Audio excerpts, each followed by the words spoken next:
Kimberly, how do I check? How do I keep my Can y'all hear me? Yeah, we can hear you through the whole room. So, I know Jimmy and Jackie are leaving tonight.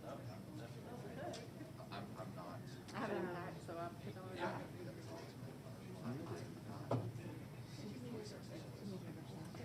Let me, hang on, let me look. You want to wait afterwards? Okay, I can walk you through it. It's an option, just an email.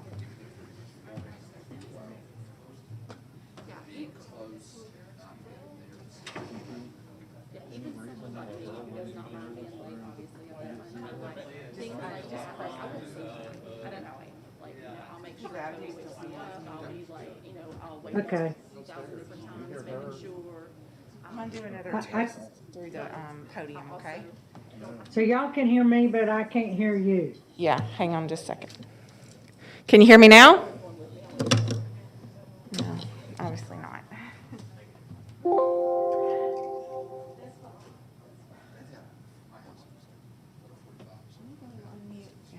Mute and. My house, when that's what's like 45. Yeah. It has to go around 2 to 5, so you can probably get 2 to 5. I know, but she doesn't, we get her fine here too, she's not getting As far as it. interstate, and town park, but But to be more on of a that straight side, shot of course, here. you can Yeah. Come back that, yeah. Can she see us? Lisa could go with you and go hang out Well, at the spa. you can see the slide, right? You just don't see the room. Or empty nesters. I just see the slide, Board of Commissioners workstation, I tried to get Toby to go with It me. is. and Somebody watch and the Cobb County hose. because who's gonna watch your dog? I was like, dog pulled you back. Should I go to speaker and microphone settings up here under audio and video? Yeah, I'm gonna mute you again. Okay.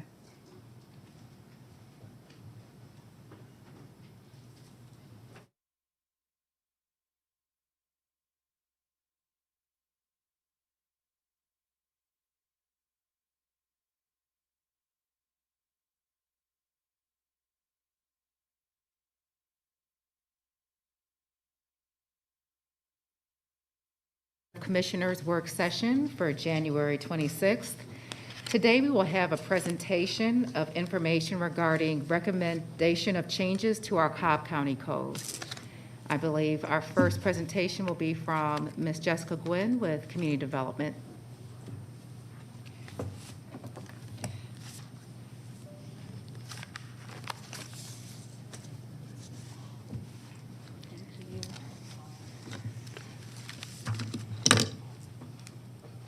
Good morning. afternoon, everyone. It's Jessica afternoon, Gwynn. no longer morning.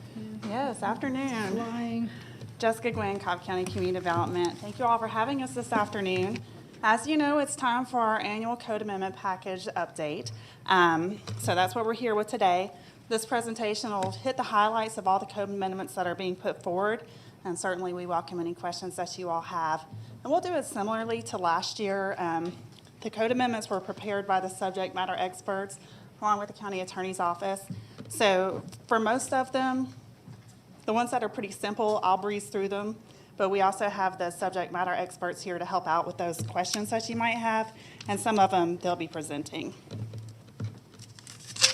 So we will jump right into it. The first amendments are to Chapter 6. There were some changes to state law last year, and as a result, we've made some changes to our own alcohol ordinance here at Cobb County. We've added a definition for a variety store to differentiate a variety store from a grocery store. Adding definitions of sample and tasting event. Again, this is to be consistent with the new state law that was adopted last year. Some other things that we've done, currently the code specifies that any alcohol licenses have to be paid for with certified funds. Last year, as part of the response to COVID-19, the board authorized us to accept other forms of payment, specifically credit card payments, so that our businesses could pay online and not have to come into the office. That was such a benefit to our businesses and made doing business doing business with us a lot more convenient. So we are proposing to go ahead and make that a permanent change in the code so that we can continue to do it that way. One thing that we're really working on in community development across all of our permitting and licensing functions is to be able to offer more services to our businesses and our residents electronically, so they don't have to take time out of their day to come into the office. I think that'll be a great benefit. Again, consistent with state law, as you know, well, the samples for state law, that was to allow samples and tasting events. We're incorporating that into our code. Also, another change, and this was a change that was sponsored by Commissioner Burrell, was to allow for grocery stores to hold a retail license for package sales in addition to selling or dispensing alcoholic beverages on site. This is something that was requested by a grocery store so that you can go in, and I don't know if you've been to the Whole Foods over at Barrett Parkway and Cobb Parkway, but you can purchase a drink there, but you would be able to walk through the store with your beer or wine or what have you. Currently, with the exception of farm wineries, distilleries, and breweries, a single location cannot sell both package sales as well as alcohol by the drink in the same room, so that's the change. Another change consistent with state law, as you know, last year the General Assembly legalized package sales, or package retailers to deliver both malt beverages, wine, as well as distilled spirits. And that's something that we're incorporating into our code, again, in compliance with state law. And then finally, the General Assembly authorized selling package sales on Sundays starting at 11:30 rather than at 12:30. And of course, there was the brunch bill a couple years ago that allowed for alcohol by the drink to be sold at 11:30. This would bring that same time to package sales of alcohol. I'm glad to answer any questions on any of those alcohol changes. If there are none, we'll keep it moving. Does anyone have any questions? I have a Yes, few. ma'am. Yes. The code changes, are they primarily to bring our law current with state law? Because there's some questions I have, and I don't know if it's because state law states things a certain way. For instance, the sample, it defines sample as small amount. I mean, that's such a subjective description, but I did see when you go into the code section, it starts to specify specific amounts based on different types of alcohol being served. Yes, ma'am. It is to be consistent with state law. That was the intent here, is that we would be in line with that. But you're right, it does delve in a little bit more as you get deeper into the code. That is 8-ounce limit on malt beverages, 5 ounces on wine, and 1.5 ounces on spirits for tastings. Okay, and then another section, it says if a licensee were to participate in a tasting event, they're supposed to notify the governing authority. Yes, ma'am. How do they notify? That's something that we'll need to work out how that process is going to work for us here at Cobb County. So we'll be sure that we have a process in place, whether it's some sort of application form or what have you, just so that they'll submit to us. Then we will know at that point that this event is taking place. Okay, good. And let's see. Okay, that's all I have for Chapter 6. Thank you. Okay, very good. All right, we'll move right along. And you'll see as we go through the code amendments, I know the package, and whenever you look at that, is 132 pages, and you're like, wow, this is a lot. But most of the changes that are being put forward this year are really things to clean up some of the codes, or to, like with the alcohol code, to bring things in line with state law or other regulations like that. So there's not really any sweeping policy changes, or very few here. Again, just understanding that there's a new board and we have new commissioners this year, so hopefully most of these will be pretty clear and straightforward. The next section that we have changes to is Chapter 18. This is the building regulations. The building code calls for establishment of a Board of Adjustment and Appeals. The intent of that board is if there is a decision that's made by the chief building official that someone wants to challenge, that's the avenue to do that. And the International Building Code is very specific about what the makeup of that board is. So what's being proposed here is to change our own code so that it's in line with the International Building Code, which you all as commissioners have adopted and said this is what we're going to follow here in Cobb County. And it gives some really specific requirements for the Board of Adjustment and Appeals. Right now, that board is appointed by each district commissioner. This would be you all as a whole appointing this board, but they would fit very specific roles. So for instance, We would have someone who has construction experience. We would have someone who has structural engineering background, someone with mechanical or plumbing background, someone with electrical background, and also someone who's a fire protection expert. So at a minimum, you have to have those 5 specialties on the board. From there, there's 4 additional members, and those will be made up, as you know, we also have the advisory boards. Those would be made up of the chairs of the advisory boards. And one thing I just want to clarify a little bit, the difference between the advisory boards that we have and the Board of Construction Appeals is ideally you would hope that the Board of Adjustment and Appeals doesn't have to meet, because if they're meeting, they're coming, they're challenging, they're questioning a decision of the chief building official. The advisory boards are there with experts in plumbing. So if there is something, for instance, the plumbing advisory board, if there is something where an applicant has a question about our interpretation of the code and we want to get a second of opinion, that's sort of what that board is there, then the purpose. So we don't actually get to the point that it has to come to be appealed. So that's why we have both of those functions, both advisory as well as the actual Board of Adjustment and Appeals. Appeals, as you'll see here, have to be filed within 20 days after a permit notice has been filed, and then hearings will be conducted at a regular monthly meeting or within 10 days after the appeal is filed. So again, this just brings us in line with the language in the International Building Code. Does anyone have any questions? I do. Yes, ma'am. Yes. Each of us, I believe, had appointments, and I'm concerned about how we ensure our appointments satisfy the professional requirements of the board, and how we can transform the current appointees, if they're not meeting that, into a board that reflects what's written in the code. Right, and that's Yeah. a great question. And actually, is Brian Johnson here? I'm going to defer to Brian on that. Okay. He worked very closely on this one, so Thank he may you. have some better insight into that.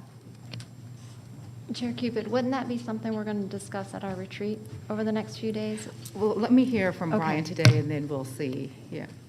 Good afternoon. I believe the question was how can the Board of Commissioners confirm or verify that the appointments are meeting the specific qualifications that are necessary? Yes. So for example, if one of the positions, say it was the plumbing expert, became vacant, then the board would look at applicants or potential candidates that meets that qualification to satisfy that appointment and fulfill that expert role. Okay, and so it's moving to a board of commissioner appointments, so we can look at it as a whole, but as terms expire, do we need to ensure that each one that's brought on meets one of the professional requirements, and just do that on a rolling basis until we meet the terms? Well, I would, the ordinance? community development and the chief building official would have those terms and who's serving in those roles, and as one became vacant or terms expired, Yes. then they would say, okay, this position is for this expert skill, Yes. and provide some either some suggestions or some candidates or people who have worked with the county. Yes. So I don't think it would be necessary a unilateral role from the Board of Commissioners, but working in conjunction with staff. and Please, community yes, development. that would be my ask. Just let us know as I would certain defer to professions Jessica, need the to be director, on filled. that. Because I know, like, for the veterinarians board that we have, there are certain requirements for each post, and each commissioner will know that they're appointing a certain post that has certain qualifications. For this one, without us each having a post, it's just hard to know when we're making those appointments that we're satisfying those qualifications. But I do like, in lieu of that, just please let us know if there's a I would professional- speculate even further that that would be a very informed decision coming from community development to the Okay. board for consideration. Okay, thank you. Thank you. Does anyone else have additional questions? Yeah, I have a question. Just following up in terms of the length of the term. I noticed on the following Yes. page 15 that they're 5-year terms, Yes. Yes, ma'am. where before they were toggled. So what was the thought process or rationale behind making all 5-year terms? This is, again, consistent with the International Building Code, and that's what's prescribed there. Okay, thanks. Do we need, but that was an issue for me, excuse me, Jessica, when I read that, because their term is exceeding the term of a board member. And perhaps it's different since it's a full BOC appointment, but I was concerned that there would be a commissioner appointing someone. What was the thought process or rationale behind making all 5-year terms? I just heard myself speak. Consistent with the International Building Code, not what's prescribed there. Okay, thanks. I hear your concern. Yeah.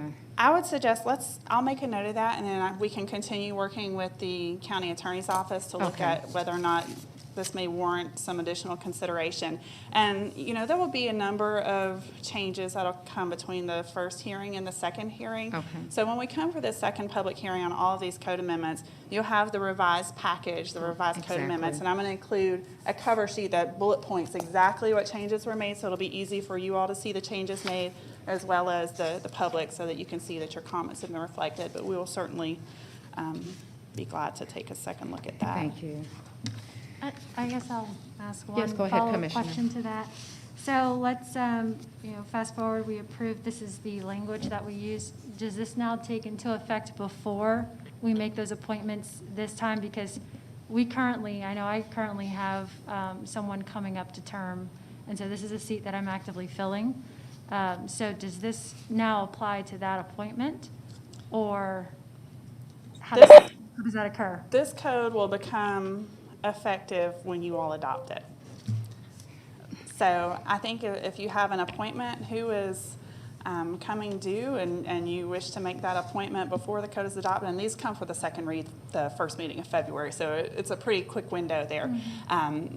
So certainly it's not on fire to make an appointment right now, but if you do wish to go ahead and make an appointment, you can work with us and we can take a look at the current structure of the board and help to find someone who would fill one of these professional expertise areas. So that way they'll transition nicely into the new format. Okay, fantastic, because the previous language oriented around one of, as opposed to specifically one. Right. So that what we may wind up running into is, of course, each appointing commissioner having to appoint the same kind every Yes. time. Right. So just be mindful of that. Yes. Board. Thank you. Thank you. All right, very good. If there's nothing else on that, we'll move on to chapter 22. This is the cable communications chapter. Pretty simple. It's being repealed in its entirety. Cable and video service providers are already governed by federal and state law, and there are currently some inconsistencies between our code and federal and state law. So at this point, we're repealing our code, and they would have to apply for a state franchise if they want to have any kind of services here in Cobb County, whether it's a cable or video service provider. Does anyone have any questions? I know when we've had constituents that have had questions regarding a service provider, I would refer them to communications. Yes, ma'am. Would this alleviate our authority in this area where we would no longer take any of those service-oriented issues? Would that all be referred to someone at the state?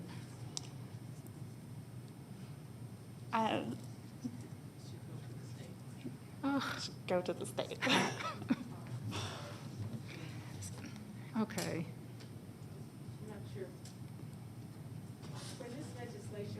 We can't hear you. Hold on. The legislation was being presented last year. That was one of the concerns that we shared, under the Capitol, or at the Capitol, was that constituents have always been able to reach out to someone at the county. But if you all go forward with this, it is out of our hands, it is out of our control. Are you going to be responding to constituents within your districts? Of course, you know how that goes. But at the end of the day, we cannot, respond on a piece of legislation that the delegation supported or that the legislature supported and do anything about it other than say, I'm so sorry. You're going to probably have to reach out to your legislative, delegation member. So the way that the state code is written, we are unable to operate within this space or do anything that contradicts that? Okay. Yes, ma'am.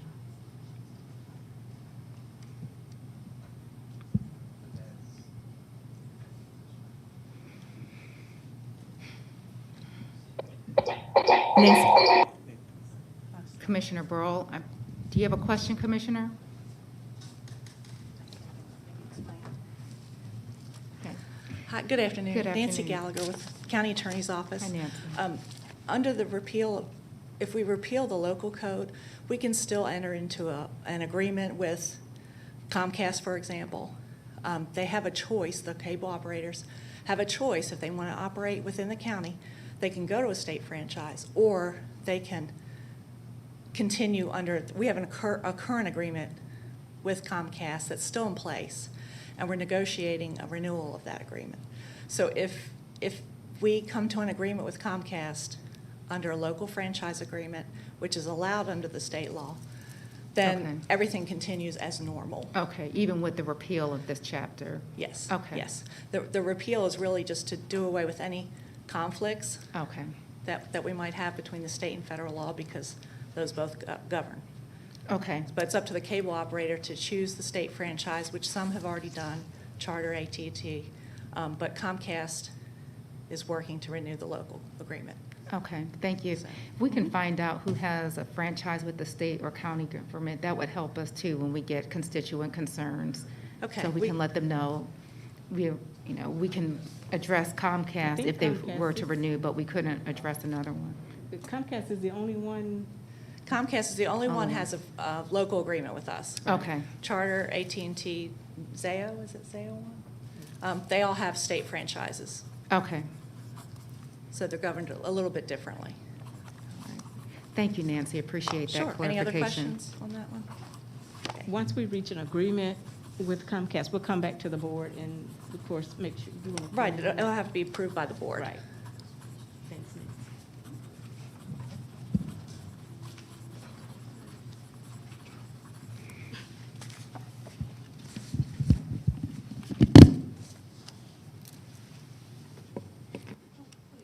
Are we ready? Okay.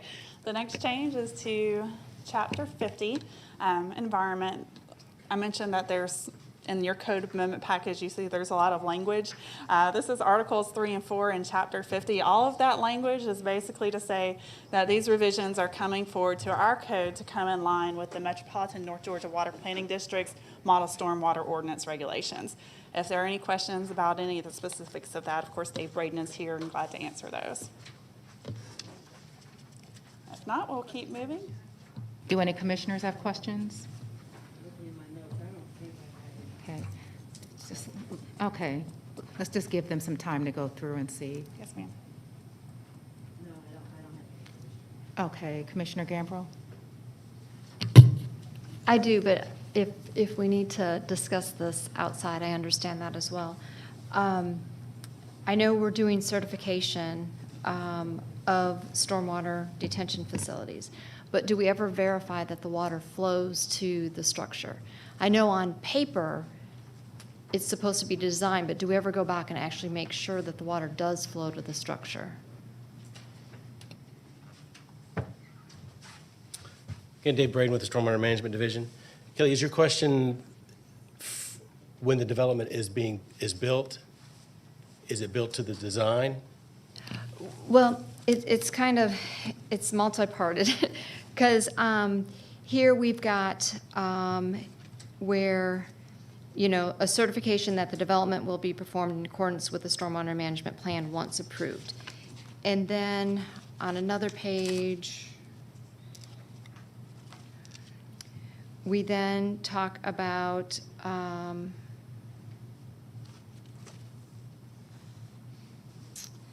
the runoff, how it flows, the rate at which it flows. But do we ever have a process or a step where we actually, once the detention pond or retention facility is built and in, that the water is actually going to it? Is there any step? Because again, on paper, Yeah. it's always designed, but do we ever go back and ensure that the water is actually flowing to where it needs to go? That is part of the site inspections, sign off on the development, and as well as the as-builts that are done for the stormwater and the final acceptance of the subdivision by the county. So that is being done, yes. Yeah. And that's not being changed by this change in the model ordinance, no. Yeah. Any other questions? Thank you. All right, very good. The next change, this is to the noise ordinance. This is a change that was requested by Commissioner Ott in his time here. Specifically, what this would incorporate as landscaping equipment.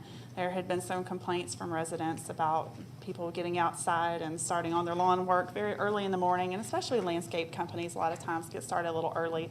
So what's being worked on here is that no landscaping equipment should be used between the hours of 9 p.m. through 7 a.m. and then defines exactly what that is: lawnmower, weed eaters, blowers, gas or electric powered. And again, just the intent being to provide a little extra peace and quiet for our neighbors during those quiet hours. Okay. Yeah, want to add anything, Brian? Okay. Commissioners, the NORS ordinance is enforced by the police department, and they have okayed this addition of landscaping equipment to prohibited noises. There is an intent overall to rewrite the noise ordinance at some point, working with the police department. We had hoped to do that last year, but the pandemic got in the way. So that is the goal, but this gets us a little further, I think, for the county to protecting some of the quality of life in the evening hours and the dark hours, and the police department is okay with this. How do we provide notice to some of our landscaping companies? Is it just when something occurs, then they'll hear they're in violation, or? Thank you. Once it's adopted into the code, I mean, it's up to the county residents to understand what's in the code. Hopefully there would be some communication between landscaping companies, landscaping individuals, and just homeowners in general who might be using landscaping equipment after 9 or before 7 a.m. Okay. We can always put something together as a county, I think. Yeah. Thank you. Thank you. Yes, I think on that, certainly it can be information that goes out in newsletters. There's plenty of ways we can look at some ways that we can be sure we communicate that out to our property owners as well as our businesses. Great, thank you. All right, moving along, the next section is Chapter 54, Fire Prevention and Protection, and the fire chief and his team will cover those with you. Actually, Jessica, I found one additional question for Yes, you ma'am. on section 50. It's on page 58. On page 36, we defined hotspot as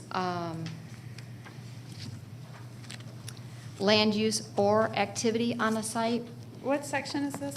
Okay, okay, so page 58. Can you provide the It's section 50.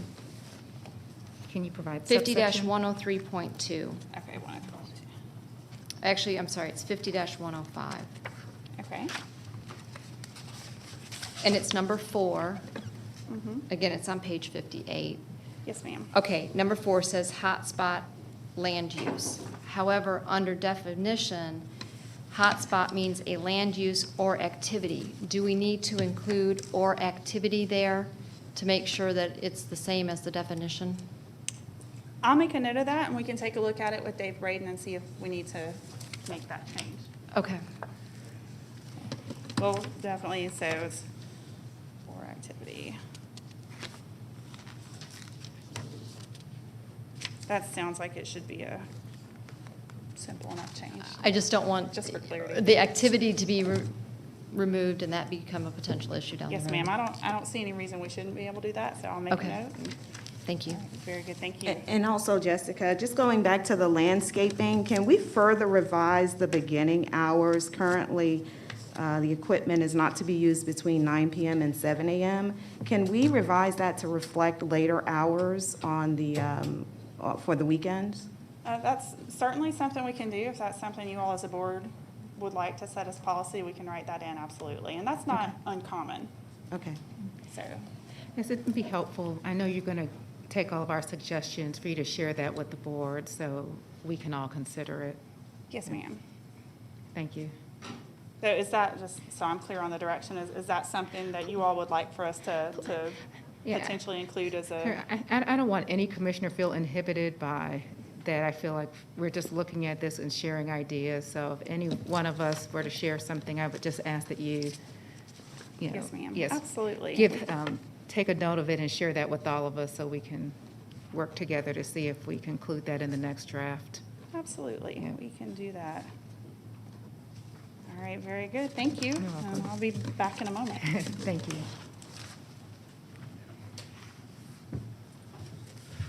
Good afternoon, Chair Cupid, Commissioners.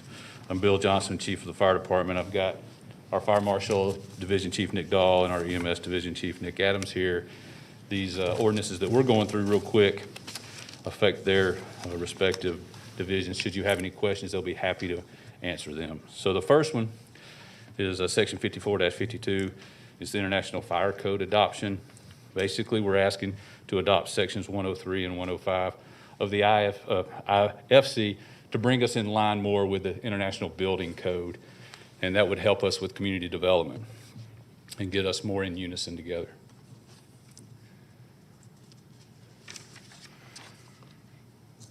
The next section actually is from the Water Department, but since it deals with fire stuff, I'll go ahead and read that as well. It's Section 54-58.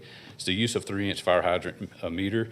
Basically, what this is saying is the Water Department's requesting that instead of having specific terminology for a certain amount of fee, they're just wanting people to refer to the water system's rate schedule.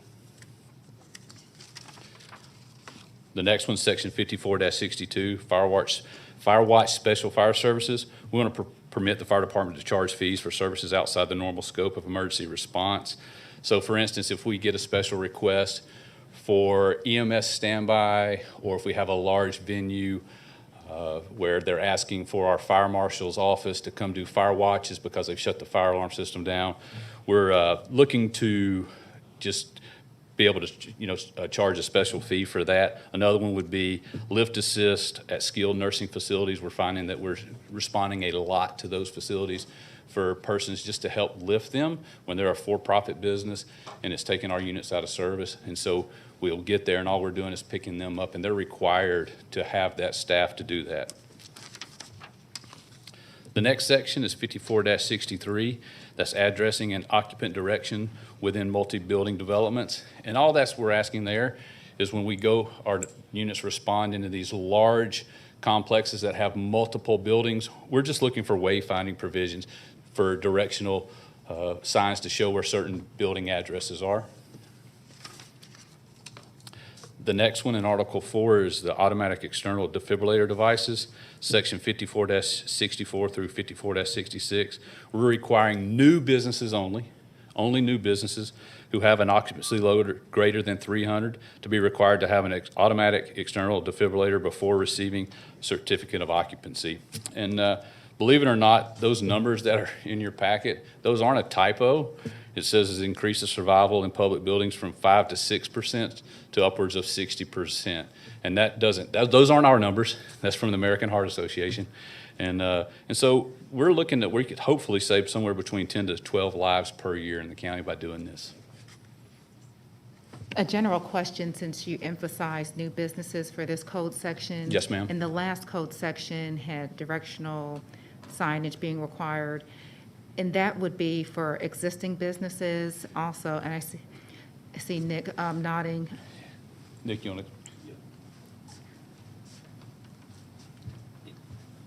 Absolutely, it would be for existing buildings. And any of the provisions where we would try to get ways finding signs added, we would be willing to give people upwards of a year to do so. Okay, I was going to ask, how is that monitored? Is it when they renew? Is it when they have an additional improvement to their property that requires fire to come out, that perhaps they'll come into alignment with some standards that may have been put in place from the last time? So nowadays, we do a much better job with addressing than we did in previous years. Okay. The way this comes up to us is we would get a report from operations saying we had an issue responding. They would send that to the fire marshal's office.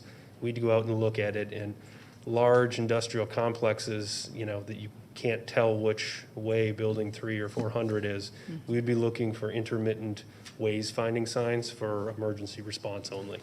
And anybody that would happen to, we'd be willing to give them time to do it. Perfect. And we're not looking for anything special, just a basic sign that would give us direction while we're responding. And that's helpful. We typically will hear about a business that has a fire issue when there's an issue.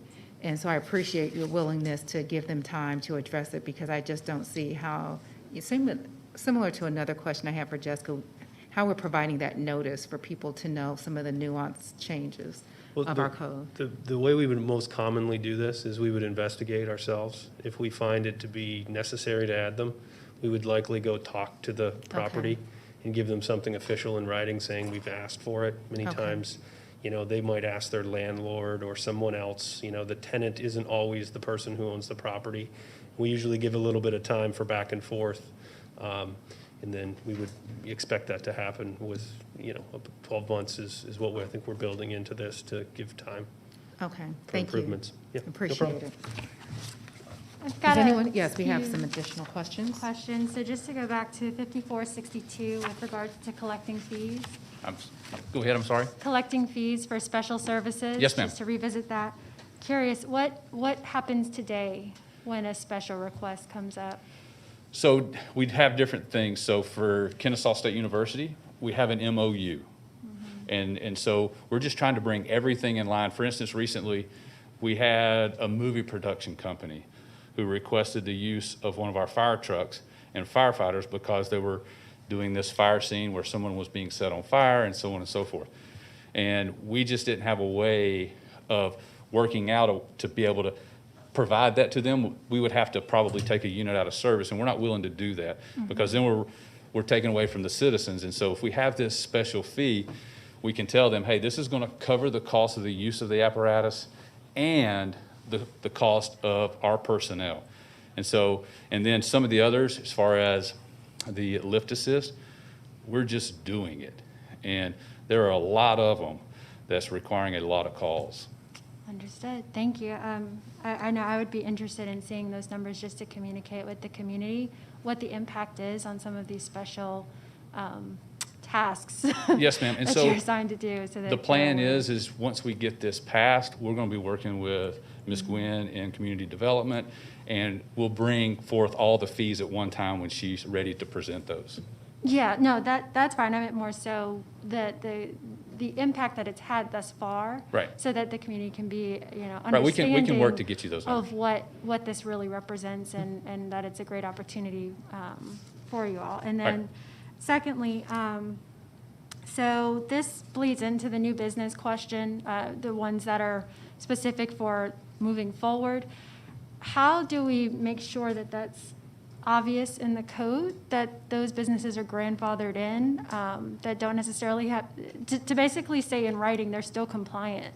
Right, Because and that's so something.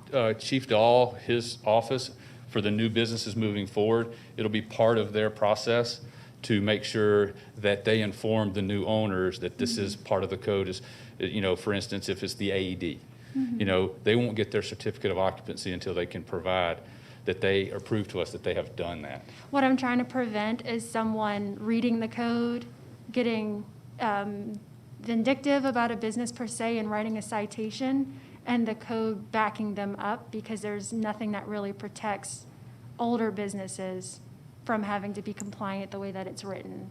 Yes, So I ma'am. just want to validate. Go ahead. I see what you're saying. Do you? No, ma'am, not Okay. specific. Do you understand, Nick? Yeah, I think I understand what you're saying, and I think we'd be open to potentially adding some additional language, maybe a date. Yes, That exactly. says from this date forward. Oh, yes. Our intention is to only enforce this from a new construction aspect, because that's the way our office operates. Right. Out of the, there's 30, 40,000 businesses in Cobb, we only inspect, a little under 2,000 of them. So we look at this as just new construction forward. We'd be happy to add some language to cover that. Yeah, and it's not your department that I'm No, I concerned know, I about totally at all. understand. Me and you have the same concern on that, and I think Yeah. it wouldn't hurt to add potentially the date we're planning on passing this and saying forward. Thank To you. clean up some of the issues. Good Thank question. you. And then, just as a general point, kind of notice this consistently, there may be something that we can do as county representatives to, or from a communication standpoint, make sure that the code changes are easy access, easy to understand for businesses collectively. I don't know what that means, but it's just kind of a point to bring up. Thank you. Thank you. The next section, 54-103, for this, all we're looking to do is change fines to fees. And that gets us more in line with what the police department does. And so we just want to do that. And then our last one is actually from chapter 118. And it's 118-231, required access for fire apparatus and identification. And And again, this just clarifies some existing DOT and fire marshal, our fire marshal's office, some of their operations and practices. Thank you. Thanks. Appreciate that. Okay, we have Jessica back up with Chapter 66.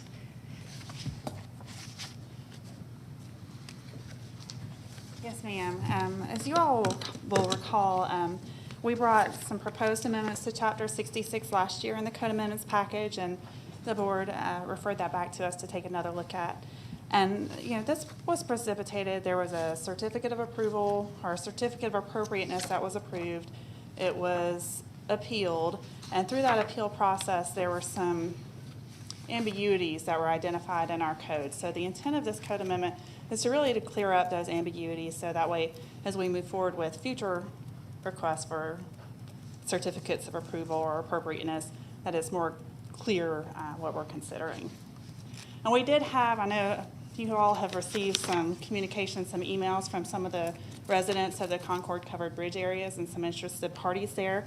And we had a great call with them last week, along with the county manager and the county attorney's office, and had some really good discussion and an opportunity to hear some of their concerns.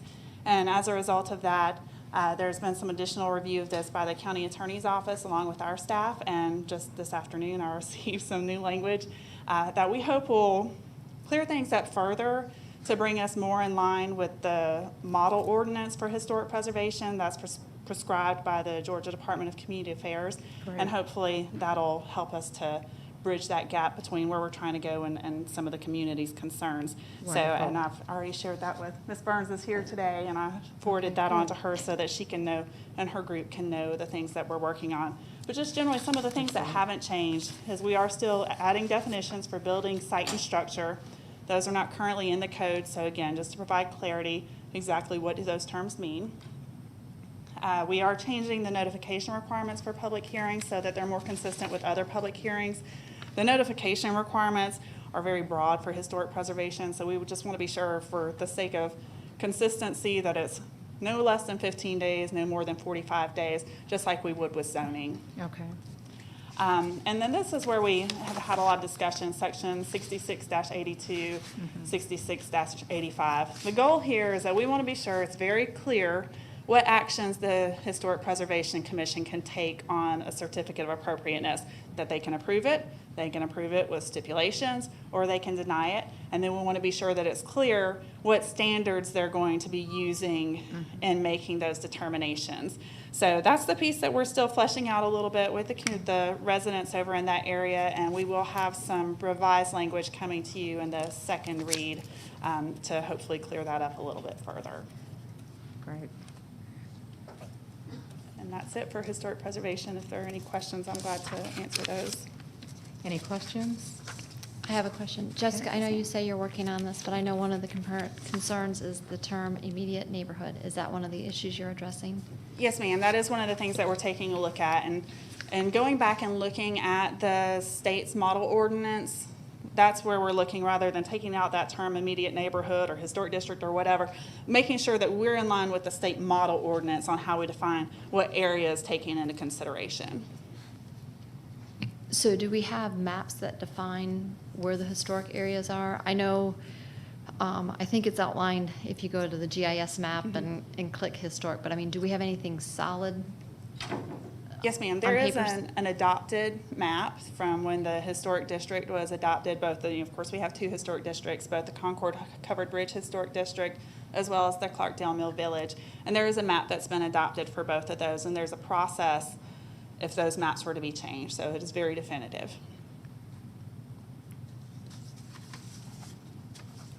Thank you. All right, very good. So the next one, this is Chapter 78, and as you all know, the Major League All-Star Game will be here in Cobb County this year. And as a result of that, the County Attorney's Office has worked on this section that would provide for a clean zone for that event and related events such as the MLB Draft. This code is unique in that it only applies from July 7th, 2021 till July 14th of 2021. And it's very specific in the areas that are incorporated into this clean zone. And I know Debbie Blair sent out an email yesterday to the commission with this code amendment, and it should have this map in it. But here you can see that the areas that are included are those areas where there will be MLB, All-Star, Draft, what have you, related events. So it's like the Galleria area, Truist Park itself, and some of those surrounding areas. Only applies to activities that require a temporary permit or a license for commercial vending, and it would also allow MLB as the sponsor of the event to install some additional signage that typically we wouldn't allow for. So it may be decals, stickers, banners, inflatables, those sorts of things. They would be able to install them, but they would have to apply or submit to the Community Development Department the package that they want to have considered so we can review it to make sure there's no safety issues there.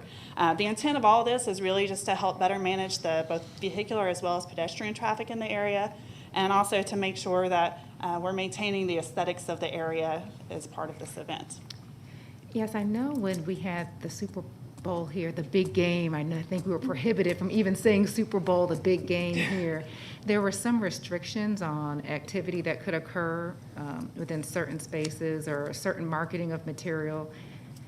I see this being akin to that because when I was initially reading this, I was concerned about it putting restrictions on other private commercial property. It's one thing if they want permission to do things that are not permitted in the code on the Braves property or SunTrust Park property, but I'm concerned about some of the restrictions that I see and what it could do on other property. And I don't know if it's part of a licensing agreement that those other properties have, that they would already agree to these terms. But there's just a few things in here that I put question marks by if we should be inhibiting other private property owners from certain activity. Right, and that was, whenever this initially was being discussed, there was some discussion of let's have a radius, and those concerns are very real, and that's why it has been very much pared down to these locations that are specifically a part of the Major League Baseball events. Okay, so they would already have an agreement with the All-Star game? Yes, ma'am. Okay, wonderful. And so it wouldn't affect the Lexus dealership across the street and what have you. It's very excellent, specific. thank you. Yes. Appreciate that. Does anyone have any questions on this? Okay, thanks. Very good. And so next we will have Erica will come up and speak about some of the changes for DOT, followed by Judy with some changes for water, and then I'll close us out with zoning. We saved the best for last. Thank you.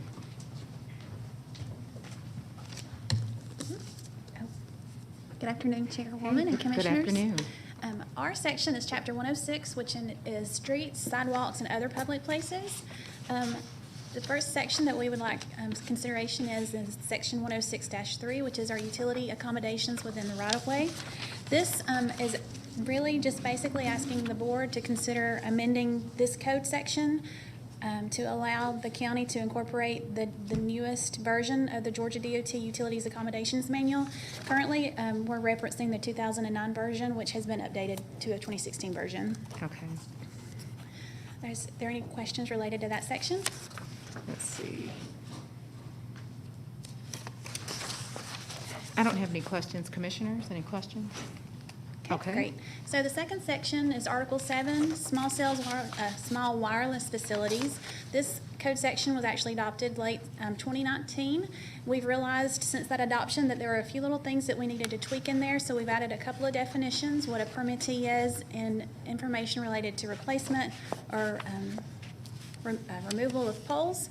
And then also in section 106-186, which is the removal, relocation, or modification of small wireless facilities in the right-of-way. We've added that additional clarification within that section that determines the need for specifying the processes for handling damaged, destroyed poles, decorative poles within rights-of-way, and ownership of those replacement poles. It just cleans that up, so it's a little better language in there for us in the utilities. Very good. Just a minor question, Yes, and ma'am. it's oddly highlighted in the printed copy I have. There's a yellow highlight where in section 106-186, yes, E, thank you. I'm sorry. Not sure. In section B? I'm going to give you this. Yes, ma'am.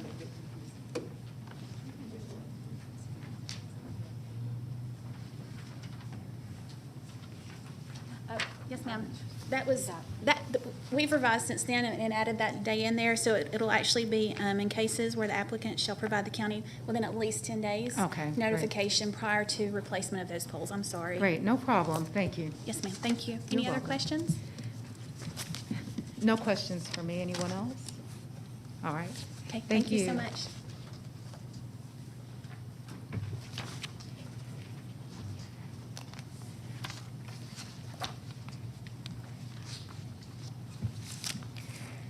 Good afternoon. Good afternoon, Madam Chair and Commissioners. In Chapter 10, we are clarifying that plats for subdivisions must be authorized by the water system before it's submitted to the Health Department for approval. We are also cleaning up the plat requirements to be consistent with current practices and adding a requirement to show easement setbacks on the plats. In addition, we're changing the septic tank requirements to reference Section 122 to delete duplication and ensure there are no conflicting requirements between the two sections in the code. And then we're also correcting that overlapping drainage and sewer easements are approved by the water system. Very good. Any questions?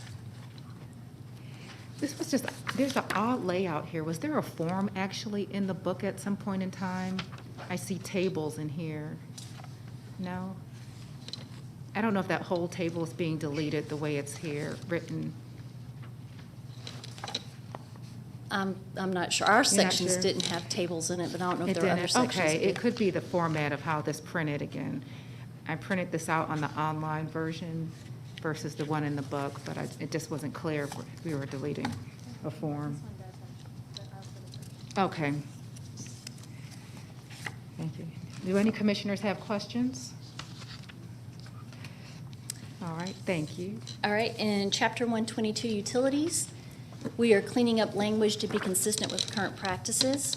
We're adding a definition of subdivision to clarify that the definition we use in this chapter is consistent with the definition in the subdivision chapter.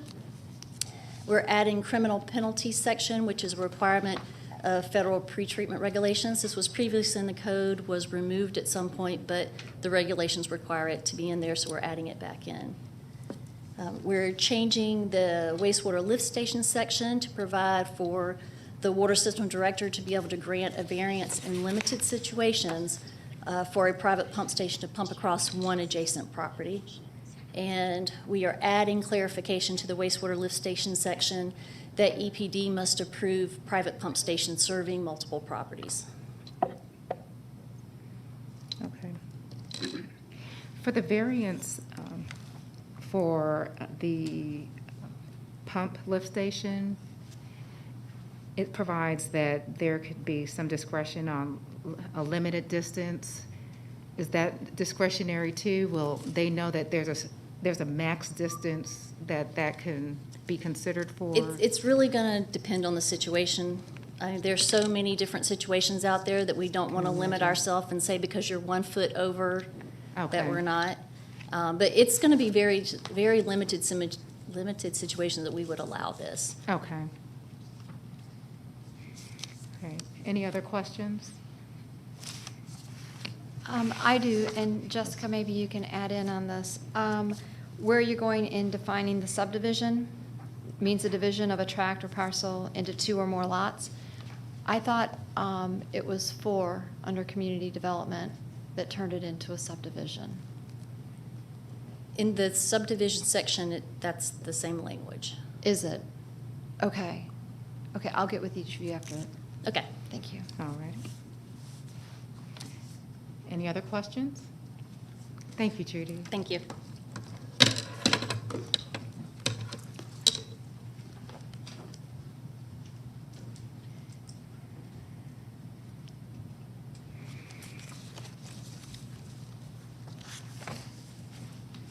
Okay, so our last chapter that we're amending is Chapter 134, zoning.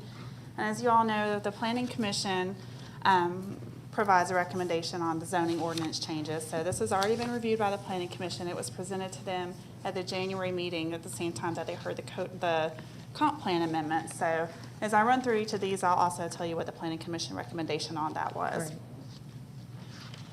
The first one is section 134-168. This is specific to property that's zoned CS, conservation subdivision.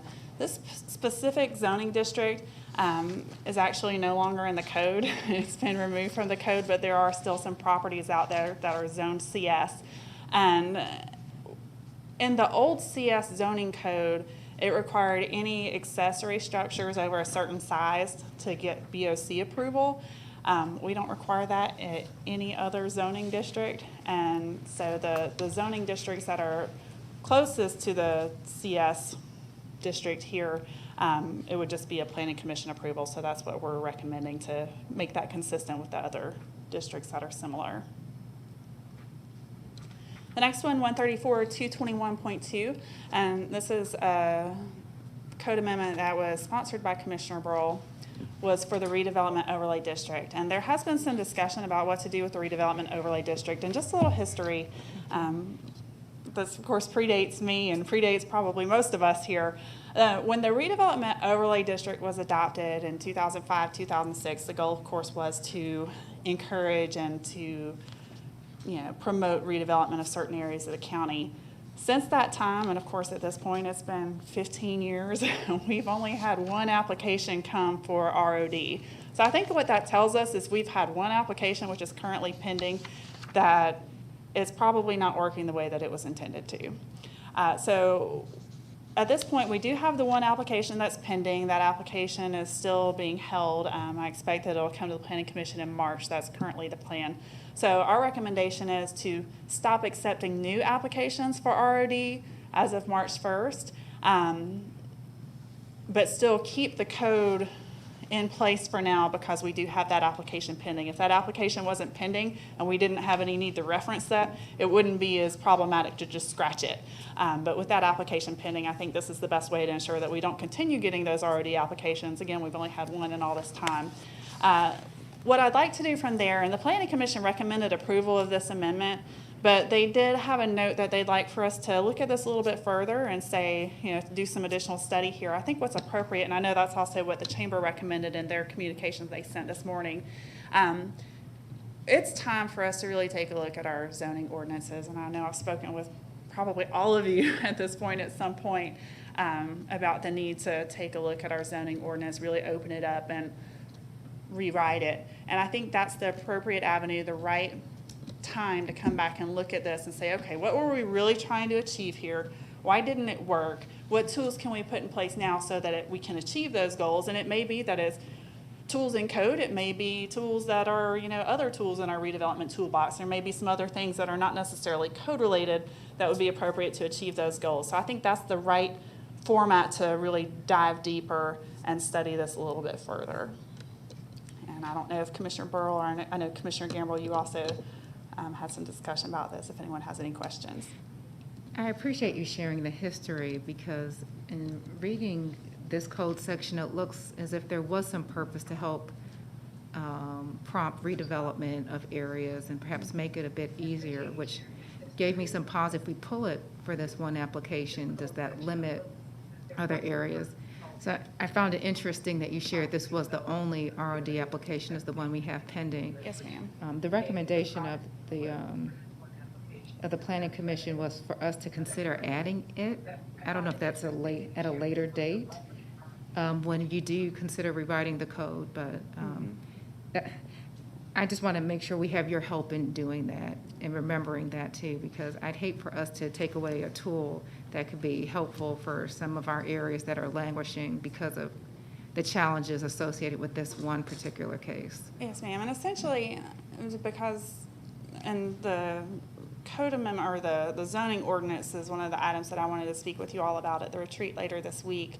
That's something that is very high on my radar, and I think we need to move forward with that sooner rather than later. Yeah. So with that being said, then this is essentially a Band-Aid for now. Okay. And then we'll jump into that process once we have the authorization to do so and be able to look at that. So we'll certainly keep it on the radar. Thank you. Are there any other questions? Commissioner Burrell, I hear you're unmuted. Did you want to add anything?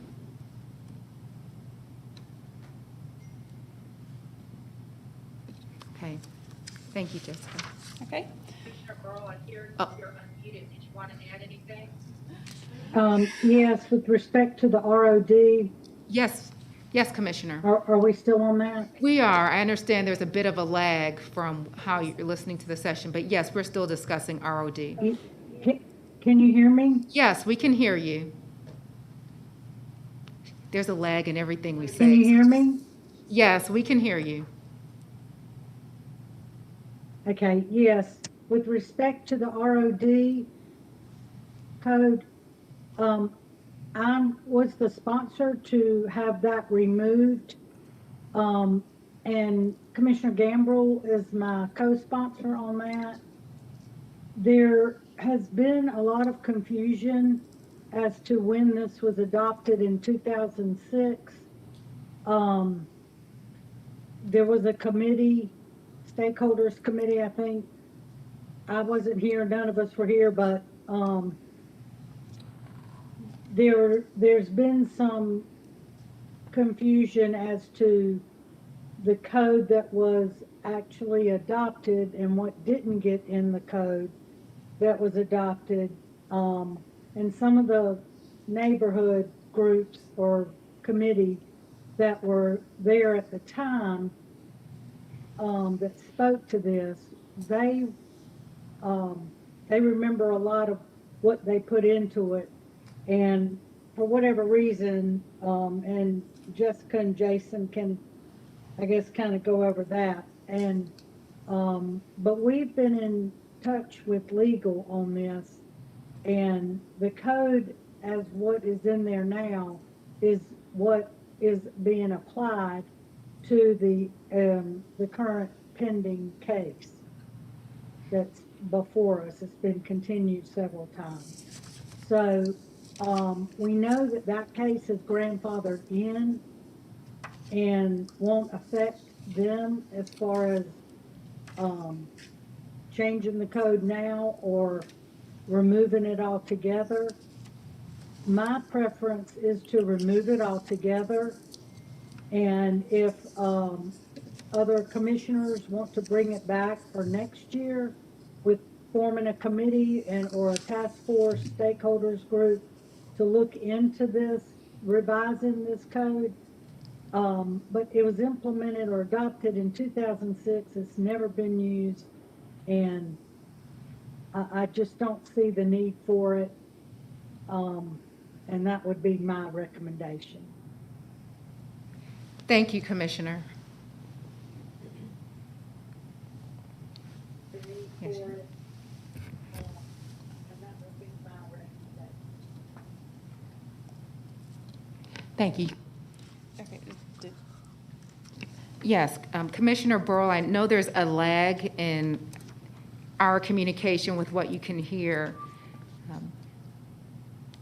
Our Community Development Director addressed a lot of the points that you shared, and we talked broadly about the rewrite of the code section, of just the entire zoning code, to make sure that it is up to date and current with the policies we'd like to have in place. So this would be reviewed along with that to see if this comes back in some other format or not. Thanks. And did you want to add? Of course, with any update that we do to the code, as we delve and really get into that zoning code update, there would be a community participation process. So we would certainly have plenty of opportunities for the public to participate in that and to give input and share their concerns. Are we ready to move on? Okay, the next section. This is 134-290, the Austell Road Design Overlay District. And this is one that now Chairwoman Cupid sponsored as a district commissioner. The Austell Road Design Guidelines have been in place for some time, but they have never been codified. They're just there as guidelines, but don't really have, at this point, the teeth of the code. So what was asked of us was to bring this forward and to actually codify it, just like was done previously with the Mableton Parkway design overlay. At this point, that is incorporated into the code. We had not initially proposed any changes to the guidelines themselves, just, incorporating it into the code. But the Planning Commission actually held this at their meeting back in January. They pointed out, made a lot of good comments on that, and there are some things in there that work as guidelines but may not work so well as code, because with the guidelines, staff has a little bit more flexibility to say, okay, yes, that doesn't make sense in this instance, or yes, we can consider some alternatives. But whenever it's in the code and it's very specific, at that point it would require variances and what have you. So that's what we're taking a look at right now, and we're going to bring it back to the Planning Commission again for their consideration in February, and then we'll have the updated recommendation from the Planning Commission when this comes to you all for the second read. Thank you, and just ask that you confer with Commissioner Sheffield, and, I'm just curious to know what may change from the Mableton area's guidelines, just so there's some consistency there. Yes, ma'am. Yeah. Okay, Jessica, you said something that brought a little bit of concern to me, where we've got these design guidelines, and we've got them throughout the whole county, with the most recent one being the Josh study that was adopted. You're saying there's not much teeth to them. So do we need to, as commissioners, look at all the design guidelines that we have in our districts and have them codified so that way they are enforceable? Well, let's clarify. There are our guidelines, design guidelines, and then Josh was not design guidelines. That's actually a small area study. So a study looks broadly at an area and makes recommendations with action steps that we could do. It's not actually adopted design guidelines at that point. I would want to just double check, and we can certainly, what we can do is we can send you a list of all the actual guidelines that we have, because as you know, the studies, like for instance, Josh, whenever we just did the comp plan amendments, you all adopted a comp plan amendment to incorporate that Josh study as part of our comp plan. So with the design guidelines, though, we can take a look at what design guidelines are out there and send them to you all if there's anything else you'd like for us to take a look at, bringing forward to actually codify and to give the teeth of code, then that's certainly something that we can consider too. Okay, so I know for my district specifically, we've got the Dallas Highway design guidelines, and then I would need to get with Commissioner Sheffield because we have the Macklin Road design guidelines, and we share that. So if that's okay with you, I'd like those two to be brought back to look if we need to codify them as well. Macklin and Dallas Highway? If that's okay with Commissioner Sheffield on Macklin. Okay. And just a But point that, of... I'm sorry, that wouldn't be part of this process though, correct? Or,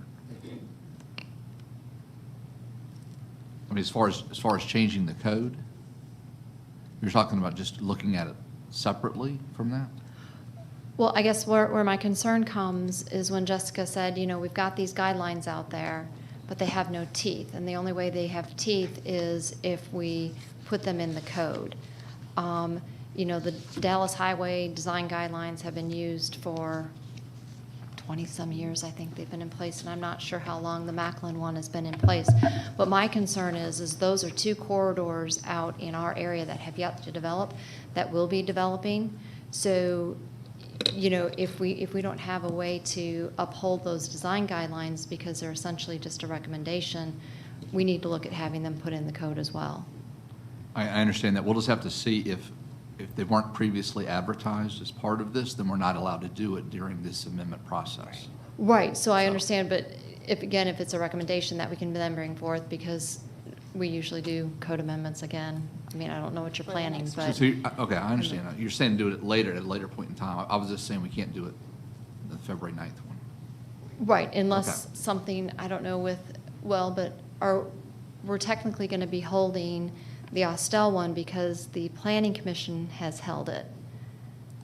They'll hear it again before your next meeting, before it comes back to you, and they'll have a recommendation before your next hearing for it. So then you're only going to give the public 2 weeks time to comment on it instead of 30 days based on their changes?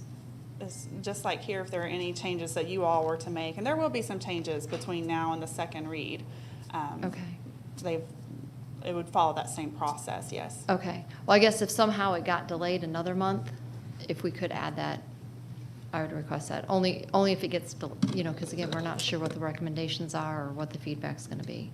Okay, well, we can look at that. Yeah, we'll see if it was actually advertised or not. We're not able to bring in code sections that weren't advertised as part of this. I'll have to look what the advertisement was. Right, I understand. Thank you. And I just want to add on, just as a note to that, whenever I say that, they're not they don't have the same teeth as code right now as guidelines, but we do still, whenever something comes in that's in one of these design guideline areas, our urban designer reviews those applications, those permits, those plans, and provides feedback and changes and what have you in line with the guidelines. So to codify it just adds an additional layer of teeth, but to say that it's not in the code right now doesn't mean that we're not applying.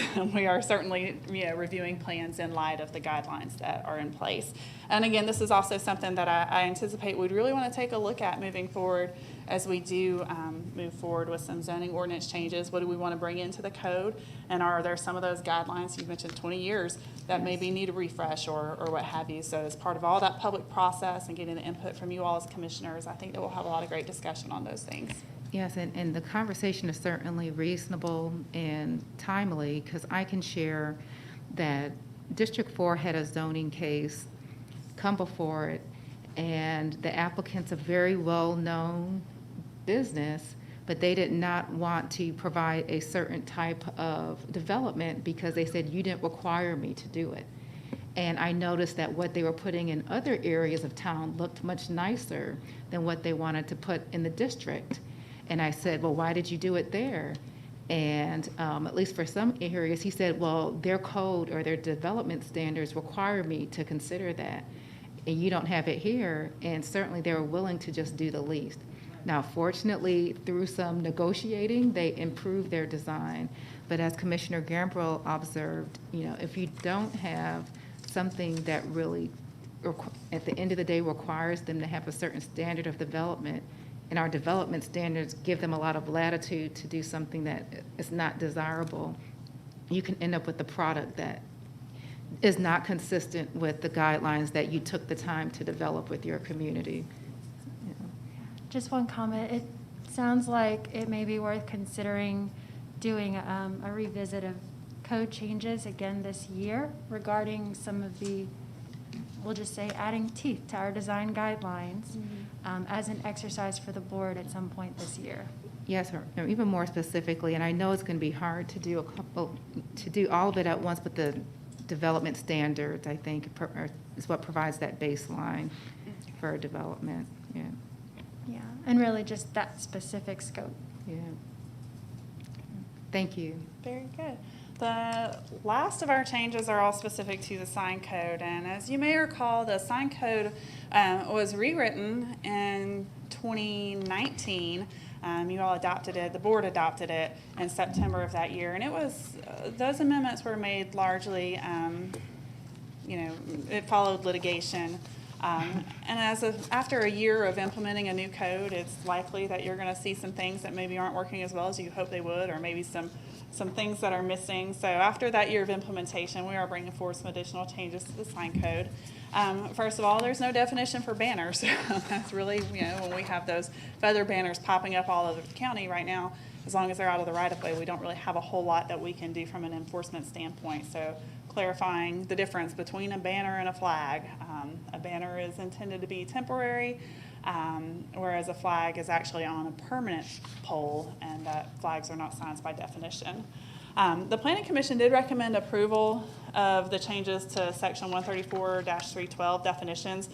They did suggest that we change we had a reference to building in the definition of banners. You see they're mounted on a building. They suggested structure, so that way it could also incorporate if it's on a fence or what have you, some other structure besides a building, and I think that's a good change. The other thing that they recommended is there's a definition there for major road, and major road includes like I-75, I believe Highway 41, and this is major road that's specifically for billboards. 575 was left off. They suggested that we add 575 because it is a major road, but 575 being left off may have been intentional in that there were no billboards desired on 575. So I think that's a recommendation that you all as the board can take under consideration, and we're glad to take whatever policy direction you all have there.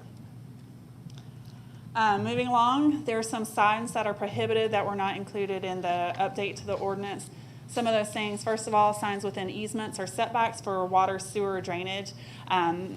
There is a process with the water department to have a variance considered that essentially would say In some cases, they will grant a variance as long as the sign owner agrees that if the water department has to come in there and repair their facilities or what have you in the easement, that, you know, they will be held harmless for anything that happens to the sign. So that would be consistent with Chapter 122 that Judy mentioned earlier.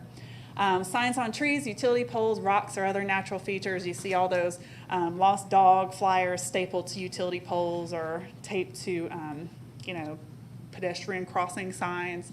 So that would be included. Incorporating pennants and streamers again, as well as mechanical fan and wind activated devices, so the little waving guy that you see out there. And also signs that are not in good repair. For instance, you have a sign where the tenant has moved out, the panel is just missing, and all you see is just bulbs. That would be something that now we would be able to address to try and make that a little bit more aesthetically pleasing. The Planning Commission recommended approval of that. Their additional recommendations here are really all just sort of a matter of semantics, some language that they wanted to see in there just to kind of, I guess, clear things up a little bit. Another thing was that wall signs are prohibited from extending 24 or more than 24 inches from the building. One exception to this is that blade signs actually can extend 48 inches. So if you look at the definition of wall sign, it includes blade signs in there. And so it's sort of contradictory. So I think this is a reasonable add also, that blade signs are an exception that could protrude more than 24 inches from the wall. Jessica, there are signs that can be permitted for a period of time, temporarily. If a business is opening, they would have the ability to apply for a permit to be... Yes, we still have allowances for temporary signs. Okay. Yes, ma'am.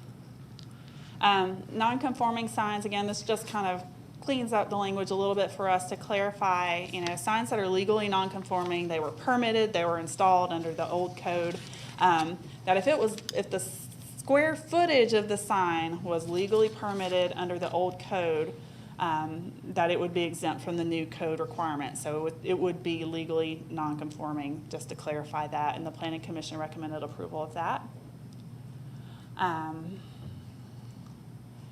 This is another one that the Planning Commission has held, commercially and industrial zone properties. So what we've done here, under the current code, the code that was adopted in 2019, the maximum allowable wall area for a wall sign is 49 square feet. And for a business and a big tenant space or a standalone business, 49 square feet is not a very large sign.